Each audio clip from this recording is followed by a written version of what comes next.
नमस्कार, बहुत स्वागत है आपका। आप देख रहे हैं ग्रैंड धर्मा सन्मार्ग। धनतेरस, धन को 13 गुना ज़्यादा बढ़ाने वाला दिन। इस दिन किया गया कार्य लंबे समय तक साथ देता है, इसीलिए जो भी करें अच्छा करें, शुभ करें। कोई भी वस्तु की खरीदारी करें तो शुभ करें, और साथ ही कोई भी ऐसा काम ना करें कि आपका पीछा ही ना छोड़े। कार्तिक माह के कृष्ण पक्ष की त्रयोदशी तिथि को धनतेरस मनाते हैं और अमावस्या तिथि को दीपावली।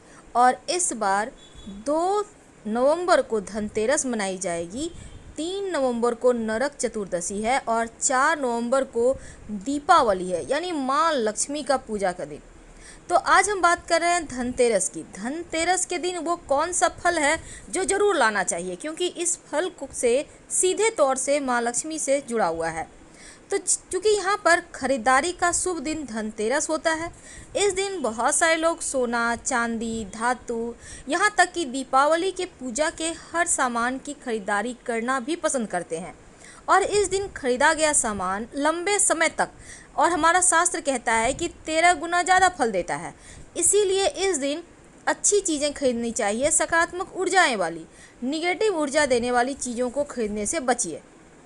अब खरीदारी के लिए जब आप जाते हैं तो कई बार क्या होता है, बहुत सारी चीज़ें आपको ऑफर में मिलते हैं, तो वो चीज़ें आपके ऊपर डिपेंड करता है। लेकिन आज हम आपको कुछ खास बताएंगे कि धनतेरस के दिन क्या लाना बहुत आवश्यक होता है। पहला होता है मिट्टी का दिया। मिट्टी के दिए के बिना दिवाली कैसी। तो जो मिट्टी का दिया है, इसको आप धनतेरस के दिन ही ले आएँ और इसी दिए से प्रयोग आप 5 दिनों तक करें। दीपावली पर भी नया दीपक जलाएं। इसके साथ ही आपको धनिया लाना चाहिए। धनिया लाइए और इसको धनतेरस के दिन पानी में भिगो कर रख दें और दीपावली के दिन बो दें, या धनतेरस की शाम में भी आप बो सकते हैं। इसको 3-4 दिन लगातार बोते रहिए। ऐसा करने से जितना ज़्यादा धनिया का पौधा हरा भरा और मोटा सा निकलेगा, उतना ही ज़्यादा पूरा साल धन आएगा।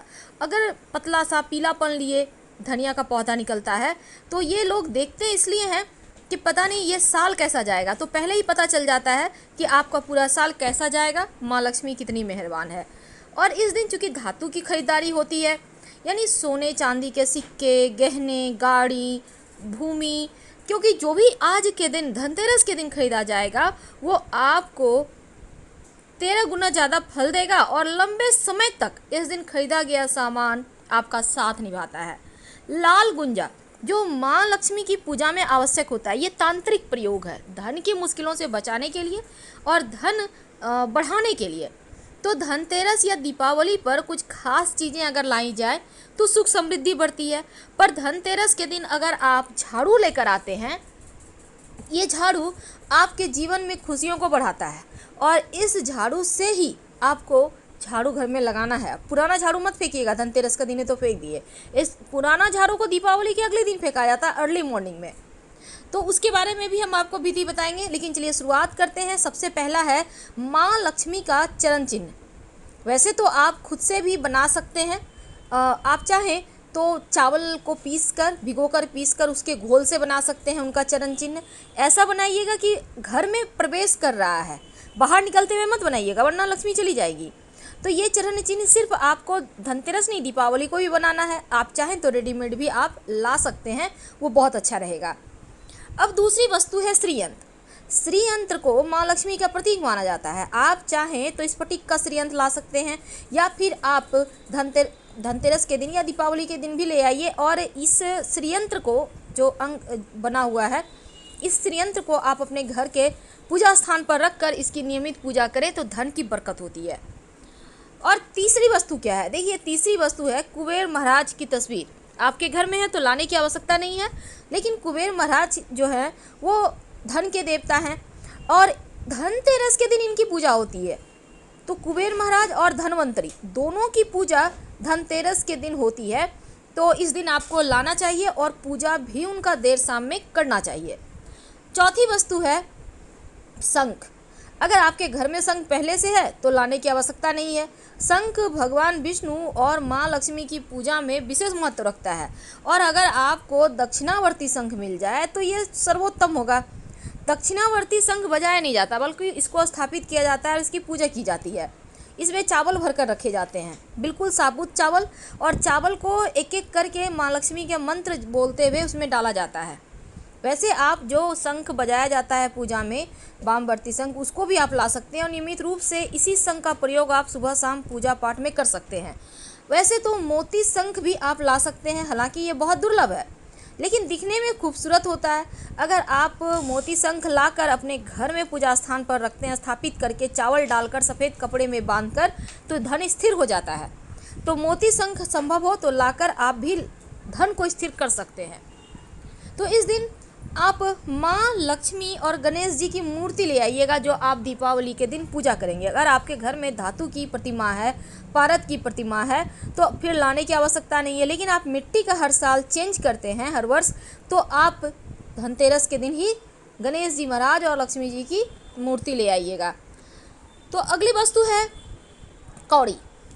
लक्ष्मी जी समुद्र से प्रकट हुई हैं और कौड़ी भी समुद्र में मिलता है, इसीलिए माँ लक्ष्मी की पूजा में पीली कौड़ियाँ रखने की परंपरा है। वैसे आप सफ़ेद, आपको पीला कौड़ी ना मिले तो सफ़ेद कौड़ी को हल्का सा हल्दी से कलर करके भी आप प्रयोग कर सकते हैं, लेकिन पीला ही कौड़ी आप कोशिश कीजिएगा। इसके साथ ही आपको चाहिए कमल गट्टा। अब माँ लक्ष्मी को कमल का पुष्प पसंद है, तो कमल का पुष्प का जो बीज होता है, कमल गट्टा जिसको कहते हैं, इसकी माला भी बनती है। संभव हो तो कमल गट्टे की माला से आप माँ लक्ष्मी का मंत्र जप कर सकते हैं, नहीं तो उनकी पूजा में कम से कम 5 कमल गट्टा जरूर अर्पित करें। तो कमल गट्टा का प्रयोग से भी धन की मुश्किलें समाप्त होती है। लाल गुंजा और गोमती चक्र, ये सभी वस्तुएं भी माँ लक्ष्मी को अति प्रिय है, तो उनकी पूजा में आवश्यकता होती है। वैसे तो धनिया और धनिया के साथ आप हल्दी की, पीली हल्दी की साबुत गांठ भी ले आइएगा, क्योंकि माँ लक्ष्मी की पूजा में हल्दी की गांठ की आवश्यकता होती है, क्योंकि देवगुरु बृहस्पति से सीधा संबंध है, तो धन को स्थिर करने के लिए इसकी आवश्यकता होगी।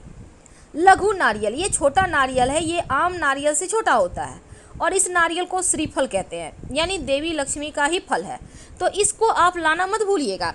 वैसे लघु नारियल अगर ना मिले तो कोई बात नहीं, आप साबुत नारियल तो लेकर आएंगे ही, पानी वाला नारियल। लेकिन जो फल आपको ज़रूर लाना चाहिए इस धनतेरस पे, उसको कहते हैं सिंघाड़ा। आपने देखा होगा पानी वाला सिंघाड़ा, ये पानी में होता है, तो इसको आप ज़रूर लाइए और माँ लक्ष्मी की पूजा में इसको भोग लगाइए, प्रसाद के रूप में पूरे परिवार के साथ खाइए, पर धनतेरस के दिन ही ये फल लाना है। और जब आप इस फल को ले आते हैं तो लक्ष्मी स्थिर हो जाती है, क्योंकि इस फल को भी श्रीफल कहते हैं, और ये पानी वाला सिंघाड़ा जो होता है वो माँ लक्ष्मी का फल है, तो आप इस फल को ले आएँ। तो देवी लक्ष्मी कहाँ रहती हैं? जहाँ सुकून हो, शांति हो, सुख हो, खुशियाँ हो।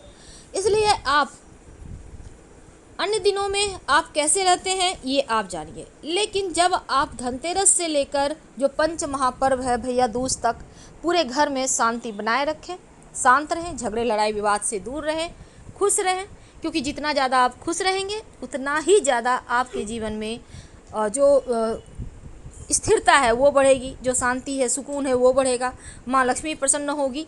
और गन्ना, जिसे हम ईख कहते हैं, गन्ना माँ लक्ष्मी को सबसे ज़्यादा पसंद है, क्योंकि माँ लक्ष्मी का जो एरावत है, एरावत को गन्ना प्रिय है, और जब एरावत प्रसन्न तो माँ लक्ष्मी प्रसन्न। इसलिए पूजा में गन्ना लाकर आप जरूर रखिएगा, धनतेरस के दिन ले आइए और लक्ष्मी पूजा में इसका प्रयोग कीजिए। और ये जो गन्ना है ये जीवन में खुशियाँ बढ़ाता है। पर अनार, जिसको हम बेदाना भी कहते हैं, अगर एक भी आपको मिल जाए तो लाकर लक्ष्मी जी की पूजा में इसको अर्पित जरूर कर दीजिएगा। अनार अर्पित करने से स्वास्थ्य अच्छा रहता है, धन की मुश्किलें दूर होती है, टोने टोटके समाप्त होते हैं। फिलहाल विदा लेते हैं। हर हर महादेव।